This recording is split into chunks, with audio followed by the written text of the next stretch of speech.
Thank you for the very kind introduction. I want to begin by thanking the Center for International and Regional Studies for inviting us here, for Moran for that very kind introduction, the staff for doing all the logistical arrangements so effectively, and of course all of you for coming out. Our topic today is Middle East policy, as you know, and the role of the Israel Lobby. And I want to begin by saying just a few words about why this is a subject that needs to be handled with some care. Any discussion of this issue takes place in the shadow of centuries of anti-Semitism, most of it in Europe, and one part of that history of anti-Semitism are various conspiracy theories like the Protocols of the Elders of Zion, which depict some kind of secret Jewish conspiracy to control the world or to take over countries, to control their foreign policy. And I want to make it clear at the outset that John and I reject every one of those various anti-Semitic conspiracy ideas. For us, the Israel Lobby is not a cabal or a conspiracy, and certainly not some kind of plot to control American foreign policy or dominate the Middle East. The Israel Lobby is an interest group, like lots of other interest groups in the United States, and its activities are normal forms of democratic politics in America. The question we're interested in is whether the policies that these groups have advocated in the United States are in the American national interest, in the interest of other countries in the Middle East, or indeed in Israel's interest itself. And as we'll lay out in the next few minutes, our answer to that question is no, that in fact the key organizations in the lobby have been encouraging policies that have been bad for the United States, bad for other countries in the region, and bad for Israel as well. I might add that John and I do not question Israel's legitimacy or its right to exist. In fact, we believe the United States should come to its aid if its survival is ever in jeopardy. But we also think that the activities of the lobby and their influence on American policy are subjects that Americans, and indeed everyone, ought to be able to talk about openly, that reasonable people ought to be able to discuss the same way we would discuss any other groups that try to influence American policy or any other aspect of U.S. foreign relations. And of course, we wrote the original article and our subsequent book to try and encourage that sort of discussion. So let me say a few words about the special relationship between the United States and Israel, and then talk about the lobby and how it works. Yitzhak Rabin once said that American support for Israel was beyond compare in modern history, and he was right.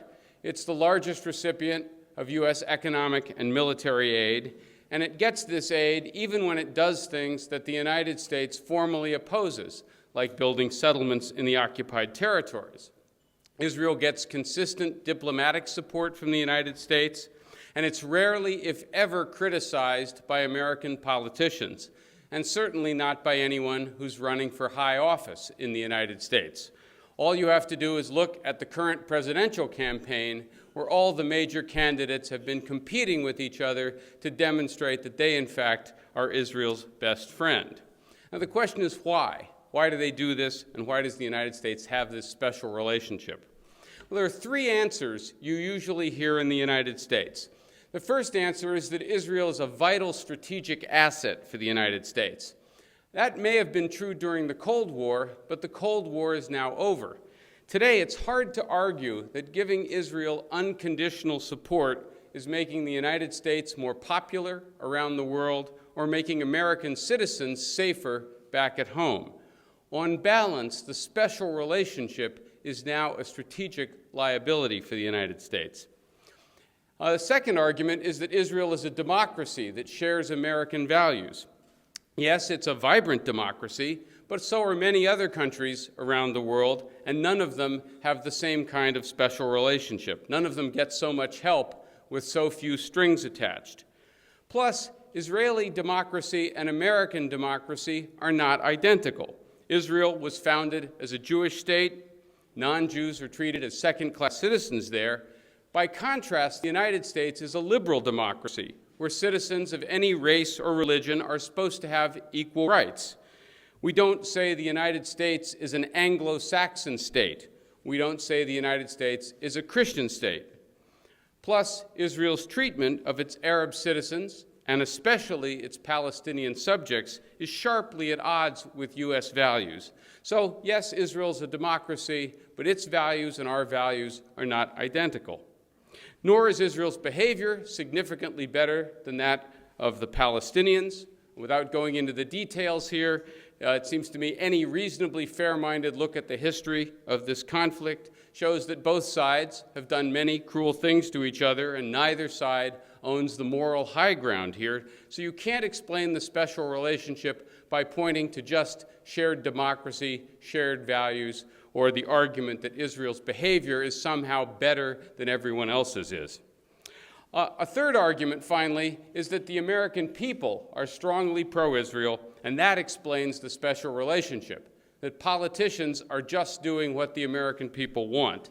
But again, if you look closely at that one, it's not very convincing either. Although Americans do have a favorable image of Israel, they are not demanding that politicians back it no matter what it does. For example, a survey conducted by the Anti-Defamation League in 2005 found that 78% of Americans think the United States should favor neither side in the Israeli-Palestinian conflict.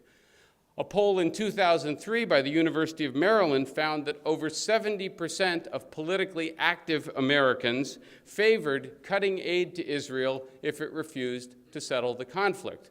So again, Americans do have a favorable image of Israel, but they are not insisting that politicians back it unconditionally. So what explains the special relationship? In our view, it's primarily the political influence of the lobby. The Israel Lobby is a loose coalition of individuals and organizations that works actively and openly in American politics to push that special relationship. In the United States, interest groups are at the center of how our political process works, and that's been true ever since the country was founded. In the United States, any group that wants to can form an organization on any issue it cares about and then try to convince politicians to do what they want. So interest groups in the United States include teachers, lawyers, people who want gun control and people who oppose gun control, corporations, farmers, and these groups can do lots of different things. They can give money to candidates who are running for office. They can get people to send letters to politicians telling them how to vote. They can hire people to write books and articles supporting their point of view, and they can certainly try to get people who are sympathetic to their views elected to office or appointed to key positions. And of course, these groups will always try to make sure that newspapers, radio, and television communicate information that helps them make their case. And the point I want to emphasize is this is completely normal behavior in American politics. It's how the American political system operates. Finally, as most of you know, some interest groups in the United States reflect national origins because we're a country that has drawn its population from all over the world, and people don't lose that attachment to some foreign country once they get to the United States. So Irish Americans have worked to shape U.S. policy towards Ireland. Indian Americans are very active now trying to promote close ties between the United States and India. And again, this is completely normal and legitimate behavior in the American political system. So what's the Israel Lobby, and how does it work? Well, I'm thinking here of organizations like AIPAC, the Anti-Defamation League, Christian Zionist groups like Christians United for Israel, think tanks like the Washington Institute for Near East Policy, publications like the Weekly Standard or the New Republic that take a consistently pro-Israel line. Now, that tells you something about interest groups in the United States. They are often involve many different components that are doing somewhat different things. And the Israel Lobby is like these other groups, like, say, the environmental movement, that has lots of different parts and lots of different components. To emphasize just a few more things about the lobby, it's not a centralized organization, and the various groups that make up the Israel Lobby do not agree on every single issue. For example, some of these groups are strongly in favor of a two-state solution between Israel and the Palestinians. Other groups are adamantly opposed to a two-state solution. What they have in common is that they all support the special relationship, and they want the United States to continue to back Israel regardless of what Israel's policies are. Of course, it's certainly not a cabal or conspiracy. Again, it's just an interest group that operates the same way many others do. Final point about the lobby, it's not synonymous with Jewish Americans.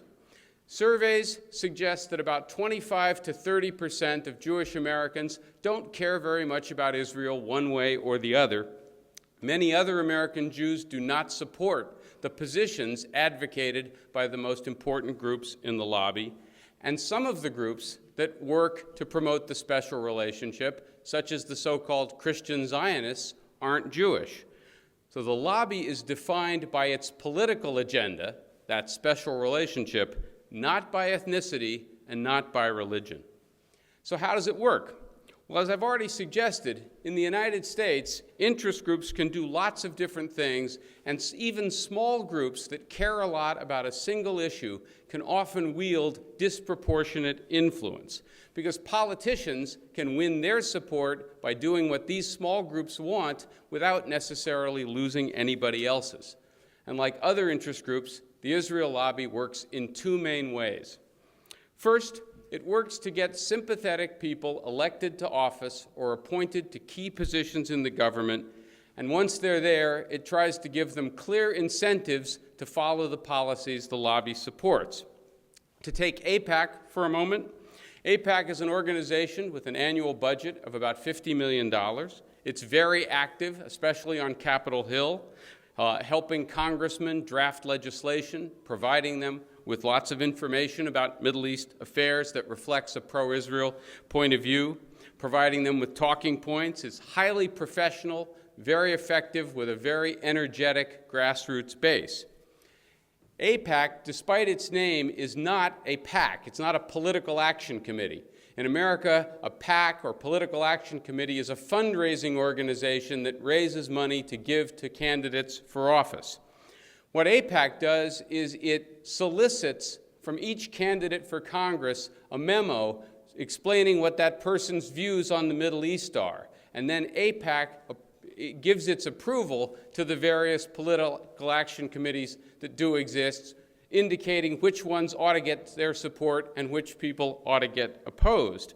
And over the last 15 years or so, pro-Israel political action committees have given about $55 million to different people running for office once they got the green light from organizations like AIPAC.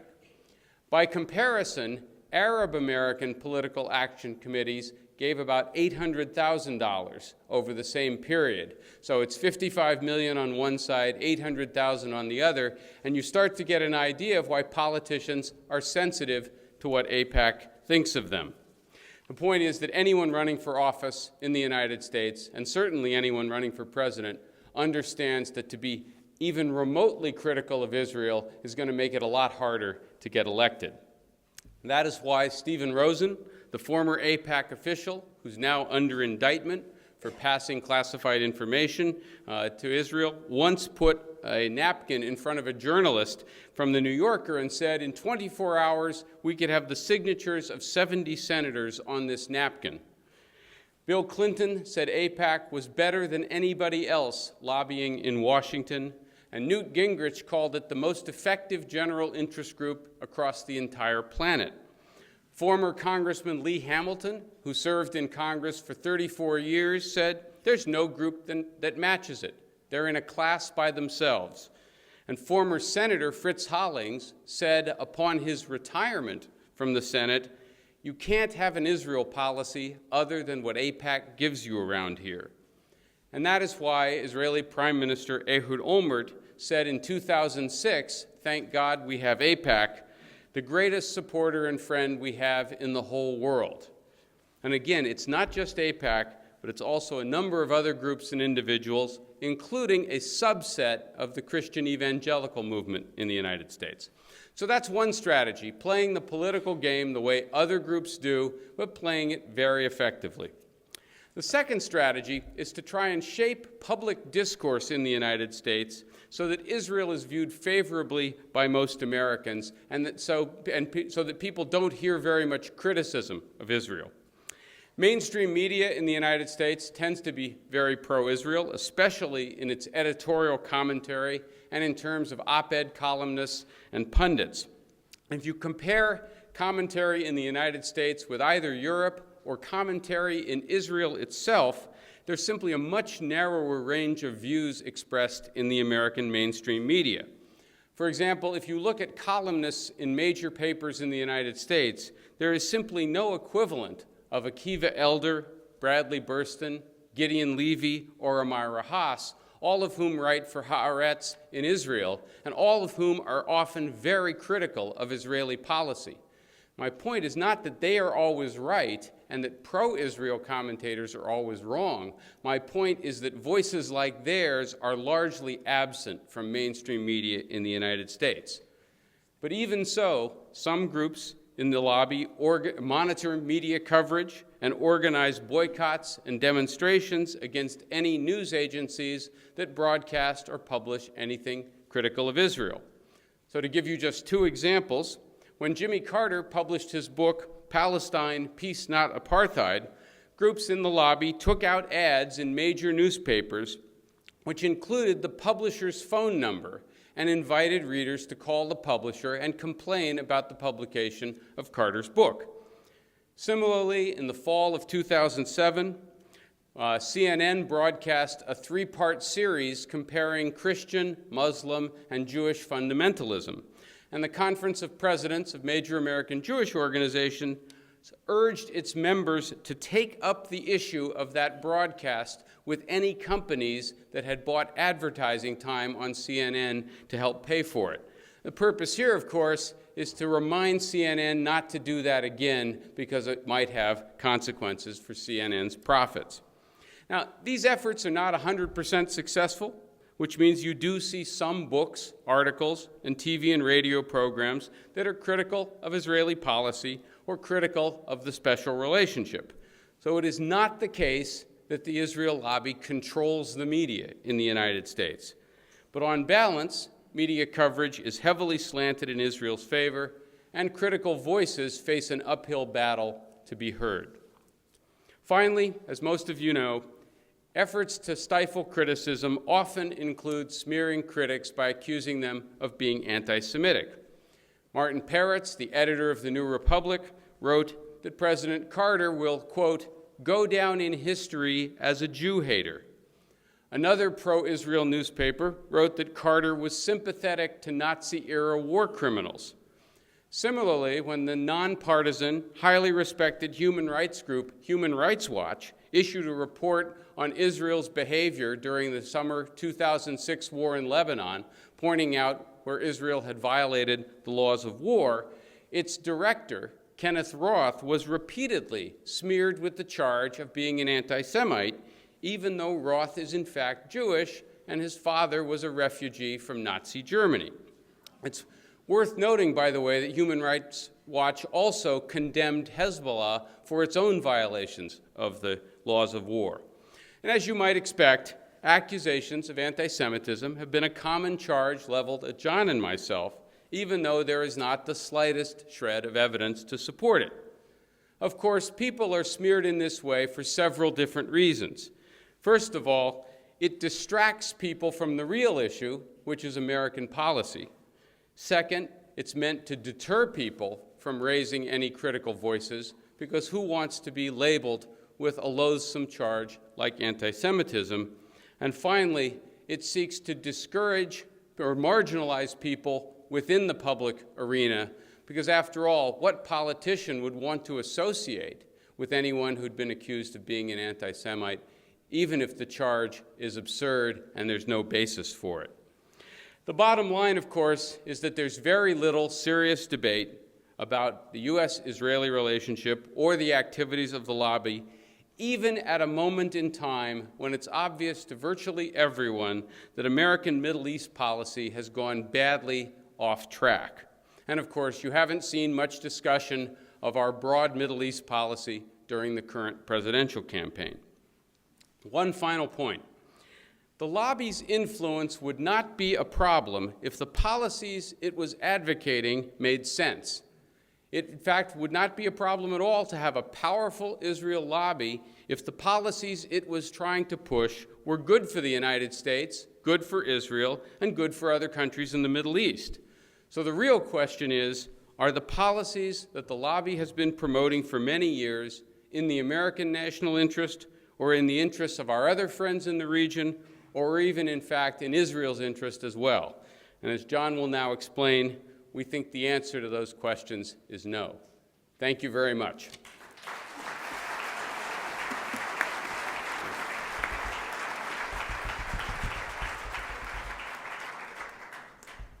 Steve has defined the lobby and made the case that it has a powerful influence on U.S. Middle East policy.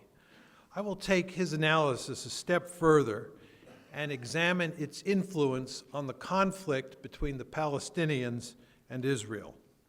I'm going to make three arguments tonight.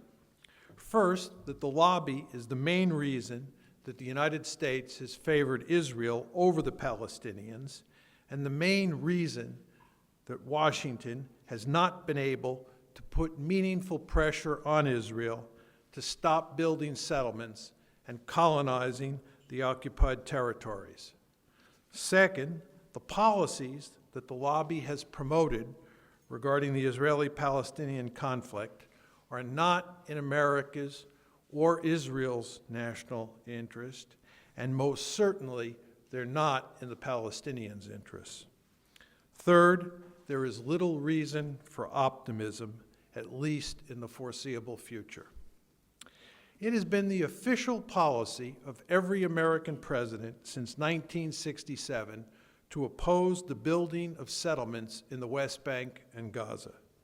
And that includes the present President Bush, who has repeatedly requested that Israel halt settlement building. Yet no president has been able to put meaningful pressure on Israel to stop building settlements and, in effect, colonizing those territories. Just to show you how serious this problem is, consider what Israel did in the occupied territories between the signing of the Oslo Accords in September 1993 and the outbreak of the Second Intifada in September 2000.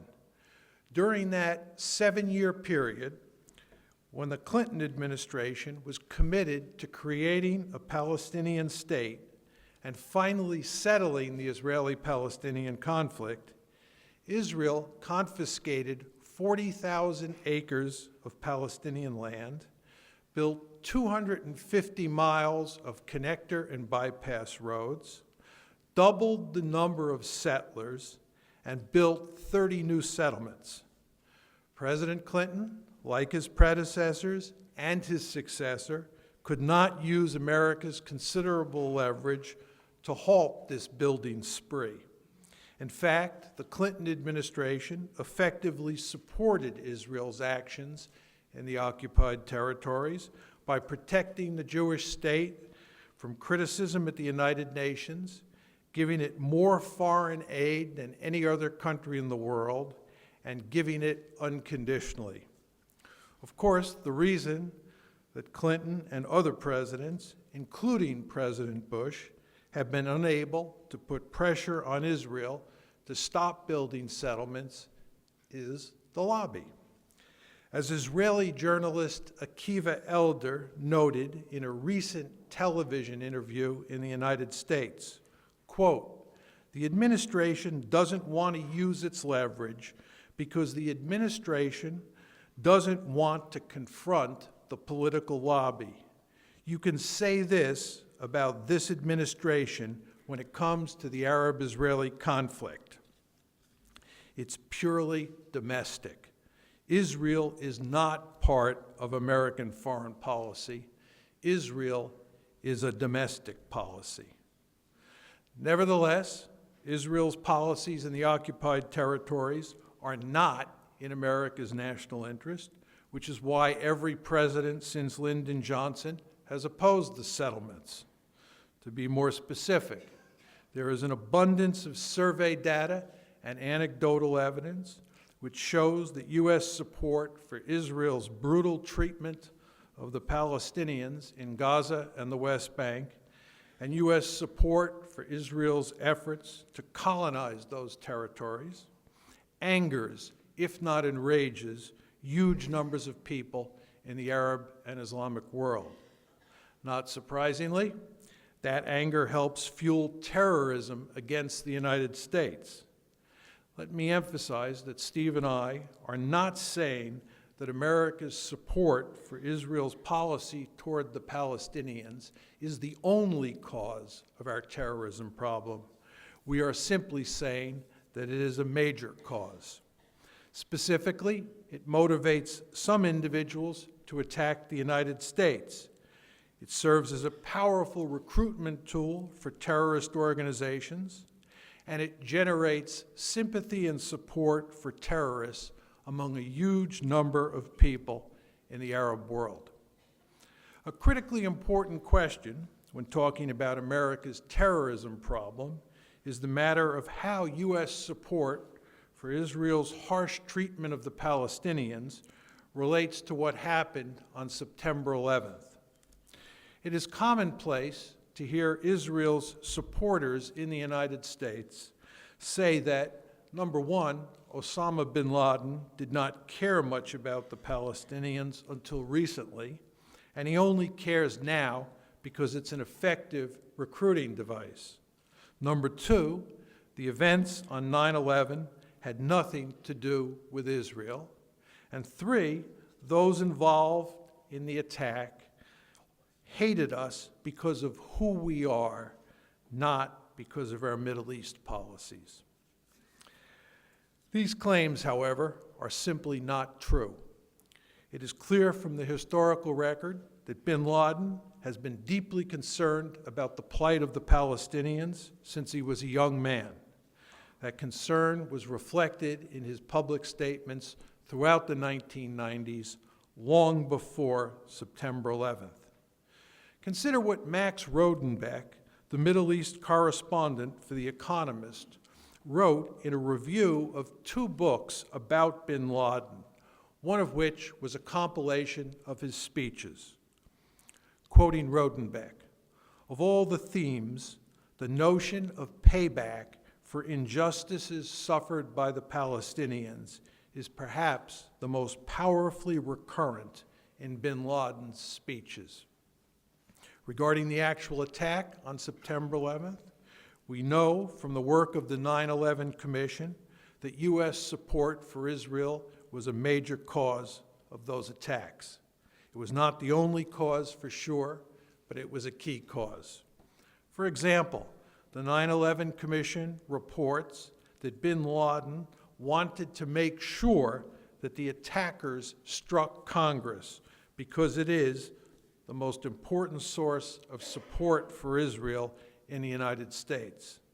The Commission also reports that bin Laden twice wanted to move up the date of the attacks because of events involving Israel, even though doing so would have increased the risk of failure. Finally, and perhaps most importantly, consider what the 9/11 Commission says about the motives of Khalid Sheikh Mohammed, who it describes as the principal architect of the attacks. Quoting from the Commission report, "By his own account, KSM's animus towards the United States stemmed not from his experiences there as a student, but from his violent disagreement with U.S. foreign policy favoring Israel." It is hard to imagine more compelling evidence of the role that U.S. support for Israeli policy toward the Palestinians played in inspiring the September 11th attacks.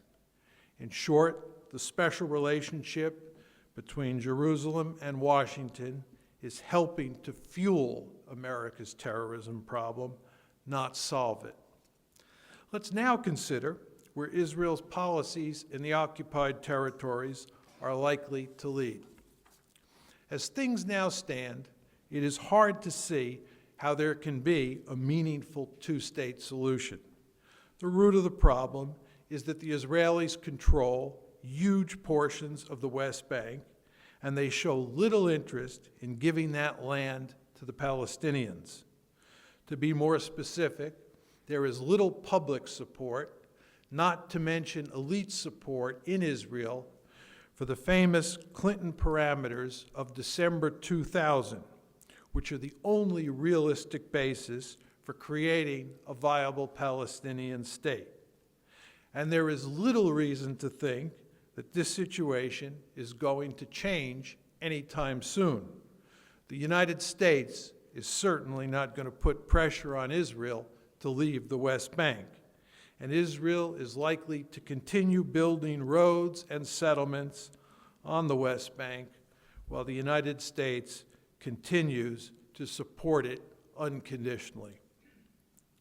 This discussion raises the obvious question: what does Israel's future look like in the absence of separate Jewish and Palestinian states living side by side? Given present circumstances, there are three possible alternatives, all of which involve creating a greater Israel, which means an Israel that effectively controls both the West Bank and Gaza. In the first scenario, Greater Israel could become a democratic binational state in which both Palestinians and Israeli Jews enjoyed equal political rights. This solution has been suggested by a handful of Jews and a growing number of Palestinians. The practical obstacles to this option are daunting, however, and binational states do not have an encouraging track record. Moreover, this option means abandoning the original Zionist vision of a Jewish state, since the Palestinians would eventually outnumber the Jews in Greater Israel. There is little reason to think that Israel's Jewish citizens would voluntarily accept this solution, and one can also safely assume that individuals and groups in the lobby would have virtually no interest in this outcome. Second, Israel could expel most of the Palestinians from Greater Israel, thereby preserving its Jewish character through an overt act of ethnic cleansing. Although a few Israeli hardliners have advocated variants on this approach, to do so would be a crime against humanity, and no genuine friend of Israel could support such a heinous course of action. It is worth noting that there are almost 5.2 million Palestinians in the lands that would comprise Greater Israel, and they would surely put up fierce resistance if Israel tried to expel them from their homes. This form of ethnic cleansing would not end the conflict, however. It would merely reinforce the Palestinians' desire for vengeance and strengthen those extremists who still reject the existence of Israel. The final alternative, which is the most likely, is some form of apartheid, whereby Israel continues to increase its control over the occupied territories, but allows the Palestinians to exercise limited autonomy in a set of disconnected and economically crippled enclaves. Israelis and their American supporters invariably bristle at the comparison with white rule in South Africa. But that is the future they face if they try to incorporate the occupied territories into Israel while denying full political rights to an Arab population that will soon outnumber the Jewish population in the entirety of the land. Prime Minister Ehud Olmert said as much when he proclaimed earlier this year that if the two-state solution collapses, Israel will, quote, face a South African-style struggle. That's Ehud Olmert speaking. He went so far as to argue that as soon as that happens, the state of Israel is finished. To escalate the repressive policies that have already cost it significant blood and treasure, encouraged political corruption at home, and badly tarnished its global image. These three possibilities are the only alternatives to a two-state solution, and no one who wishes Israel well should be enthusiastic about any of them. Thus, I would ask, would it not have been better for Israel if the United States had long ago pressured it to stop building settlements and allow for the creation of a viable Palestinian state? But this did not happen, and it will not happen, because the lobby makes it impossible for American leaders to use the leverage at their disposal to put pressure on Israel. In short, the lobby has pushed policies regarding the Israeli-Palestinian conflict that are in neither America's national interest nor Israel's. Above all else, Israeli policy in the occupied territories has had devastating consequences for the Palestinians. There is no question that Israel's ruthless treatment of the Palestinians is fundamentally at odds with widely accepted notions of justice and decency. Imagine a situation where the roles were reversed and a powerful Palestinian state was taking land away from Jewish inhabitants and brutalizing them in the process. There would rightfully be a storm of protest in the United States and across Europe, and tremendous pressure would be brought to bear on that Palestinian state to immediately cease exploiting the Jews and permit them to have a state of their own. But when Israelis colonized the West Bank and effectively turned Gaza into a giant prison for the Palestinians who live there, the United States government not only does not protest, it backs Israel to the hilt. And most Americans offer hardly a word of protest about Israel's actions in the occupied territories, even though most of them believe that their country is a beacon of light in an otherwise dark world. But they are wrong, at least in this case, and history will judge the United States harshly for helping Israel to brutalize the Palestinians and build an apartheid state on their land. Thank you.